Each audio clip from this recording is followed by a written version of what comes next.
एल्गार लाईव्हमध्ये आपलं स्वागत आहे। बहुउद्देशीय हायस्कूल अर्जुनी मोरगाव या ठिकाणी मूर्ती प्रतीक स्थापना समारंभाचे आयोजन करण्यात आलेलं होतं। या ठिकाणी आमचे प्रेरणास्थान, आधारस्तंभ तसेच मार्गदर्शक आणि शाळेचे संस्थापक, हितचिंतक, शाळेच्या जागेचे, शाळेच्या इमारतीचे मालक, सामाजिक अनिष्ट रूढी परंपरा अंधश्रद्धेला मूठ माती देणारे लढवय्या श्री गोविंदराव कृष्णाजी ब्राह्मणकर आणि त्यांच्या अर्धांगिनी सौ प्रेमलता गोविंदराव ब्राह्मणकर यांच्या मूर्ती प्रतीक स्थापना समारंभ हा बहुउद्देशीय हायस्कूल अर्जुनी मोरगाव येथे साजरा करण्यात आलेला आहे। स्वागत आहे। आपण बहुउद्देशीय हायस्कूल अर्जुनी मोरगाव येथे आलेलो आहोत आणि या ठिकाणी ज्या मुख्याध्यापिका आहेत आणि त्यांच्या बहिणी आहेत त्यांनी आपल्या आईवडिलांच्या मूर्तीची स्थापना केलेली आहे। त्या संदर्भात आपण या ठिकाणी त्यांना माहिती विचारणार आहोत की आपण या पद्धतीनं म्हणजे आपल्याला कशा पद्धतीनं हे तुम्ही काम केलेले आहात आणि तुम्हाला का आठवलं की आपण जिवंतपणीच आपल्या आईवडिलांची मूर्ती आपण स्थापन करतो आहोत, या संदर्भात आपण काय सांगाल मॅडम? आई ही सगळ्यात महत्त्वाची प्रथम गुरु असते आणि त्याच्यामुळं आईची जागा कधीच कोणी भरून काढणार नाही। मला असं वाटलं की या प्रांगणामध्ये शाळा आहे, शाळेचा परिसर तिचा आहे, तिने फार मेहनतीने हे फुलवलेलं आहे आणि म्हणून इथे आठवण असलीच पाहिजे ही माझी एक भूमिका होती। माझीच नाही, आम्ही 3 बहिणींनी मिळून हे भूमिका मांडलेली होती आणि त्याचं प्लॅनिंग आम्ही केलं आणि त्या पद्धतीने आज, कारण त्यांनी पूर्ण सर्वस्व अर्पण केलेलं आहे, स्वतःचं सर्वस्व या शाळेसाठी तन मन धन सगळ्याच गोष्टी त्यांनी अर्पण केल्या आणि म्हणून एक आदर्श म्हणून आई माझी जिवंत राहावी, बाबा माझे जिवंत राहावेत, कायमस्वरूपी जिवंत राहावेत, हा आमचा तिघ्या बहिणींचा उद्देश होता आणि त्या दृष्टीने आम्ही शाळेच्या प्रांगणामध्ये त्यांचं हे स्थापना केलेलं, प्रतिमेचं स्थापना केली त्रिमूर्ती प्रतिष्ठानाच्या अंतर्गत। आपण काय सांगाल? मला असं वाटते, प्रेरणा म्हटलं की कुणाची ना कोणीची आपण प्रेरणा घेत असतो, तर जेव्हा आपले आईवडील आपली प्रेरणा असेल तर किती स्वाभिमानाची गोष्ट असते आणि इतरांची प्रेरणा का घ्यायची ते आम्हाला शिकवत आहेत। त्यांनी आम्हाला घडवलं, तिन्ही बहिणींना इतक्या चांगल्या पद्धतीने त्यांनी घडवलेलं आहे, तर तेच प्रेरणा आमची सदैव तेवत राहावी आणि ह्याच दृष्टिकोनातून आम्ही एक प्रेरणास्थान म्हणून तयार केलेला आहे आणि ह्या मूर्तीची स्थापना आणि आज तुमच्या वडिलांनी जी सामाजिक कामामध्ये जे पुढाकार घेऊन जे कामं करत होते त्या संदर्भात तुम्ही जेव्हा युवावस्थेत होते तुम्हाला काय वाटत होतं?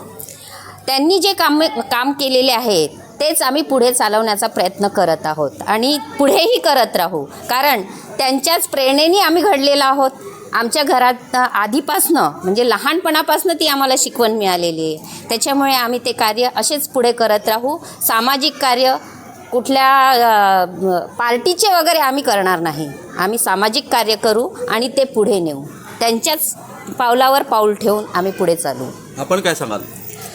मला हेच म्हणायचं आहे की त्यांचं जे संघर्षमय जीवन राहिलेलं आहे, की त्यांनी आयुष्यात जे संघर्ष केलेला आहे समाजाला घडवायला, आपल्या मुलांना घडवण्यासाठी, आपल्या परिवाराला घडवण्यासाठी जे संघर्ष केला आहे ते जगाला कळावं आणि यातून त्यांनी जे आम्हाला शिकवण दिलेली आहे, जे समाजाला इनडायरेक्टली त्यांनी मेसेज देण्याचा प्रयत्न केला आहे की कुठल्याही मुली या काही आईवडिलांसाठी डोकेदुखी नसतात, जे आजच्या तर नाही पण पहिलेच्या त्या काळात जेव्हा आम्ही लहान असताना जेव्हा मांडलं जायचं की मुली झाल्या की तेवढा आनंद व्हायचा नाही जेवढा मुलं झाल्यावर व्हायचा, तर त्यांनी आम्हाला घडवलंच अशा प्रकारे आहे की मुलं आणि मुलींमध्ये त्यांनी कधीही भेदभाव नाही केला।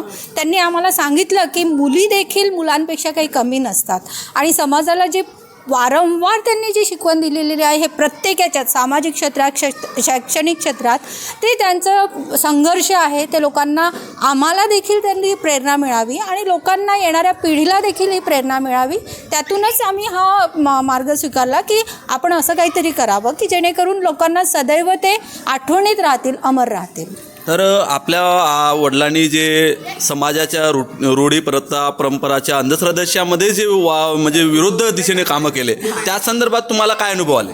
सुरुवातीला खूप त्रास झाला, सुरुवातीला आम्ही लहान असताना देखील आम्हाला देखील त्रास झाला, मुलांना म्हणजे आम्हाला मुलांनाही झाला, आईवडिलांना तर खूपच त्रास झाला। म्हणजे एकेकाळी असं होतं की त्यांच्याच नातेवाईकांनी त्यांना दूर सारल्यासारखं झालं होतं, कारण ते प्रवाहाच्या विरुद्ध चालले होते। तेव्हा ते दाखवत होते लोकांना, त्यांना सांगायचं होतं की अरे बाबा आपल्यासाठी काय चांगलं आहे आणि काय वाईट आहे.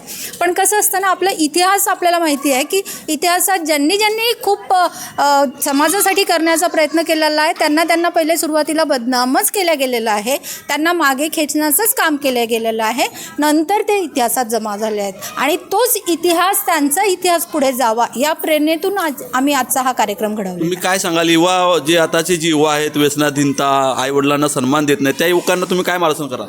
यात तर मी युवांपेक्षा आईवडिलांना मी सांगेल की युवा तर ठीक आहे, त्यांची जनरेशन आहे, ते वय असं असतं की त्यातून ते वाहून जाणारं वय असतं, त्यांना ते कळत नाही. जसं आज मी बोलले की आज आम्ही या मुलांना दाखवतो आहे की भाई हे तुमचं प्रेरणास्थळ आहे, पण त्यांना त्याचं इम्पॉर्टन्स आज कळत नाही आहे, त्याचं इम्पॉर्टन्स त्यांना कळेल मोठे झाल्यावर.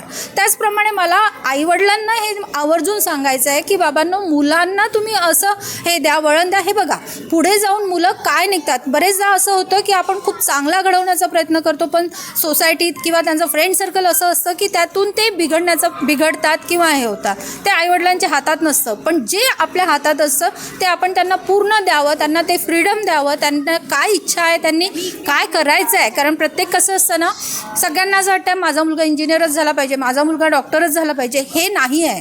हे तुम्ही सोडून देखील बरंच काही आहे जे तुम्ही करू शकता. आणि समाजासाठी काय, स्वतःसाठी देखील वेगळ्या वेगळ्या फील्ड आहेत की ज्यातून तुम्ही खूप नाव कमवू शकता, आईवडिलांना गौरवित करू शकता. त्या ह्याच्यात जाण्याची परवानगी आईवडिलांनी द्यावी, त्यांना समजून घ्यावं. युवा अवस्थेत असताना त्यांच्या ज्या मनस्थिती असते, ज्या द्विधा मनस्थिती झालेली असते, ती समजून घेऊन त्यांना मदत करावी. आणि युवांनी देखील आईवडिलांची काय इच्छा आहे ती जपून आणि स्वतःचं कशात इंटरेस्ट आहे ते जपून पुढे जावं, हे मी त्यांना सांगण्याचा प्रयत्न करेन. तर आपण बघितलं की आज मुलींनी सुद्धा आपल्या आईवडिलांची स्मृती या ठिकाणी मांडलेली आहे आणि त्यांचं भविष्य आम्हाला लक्षात राहावं यासाठी आज त्यांनी हे काम केलेलं आहे.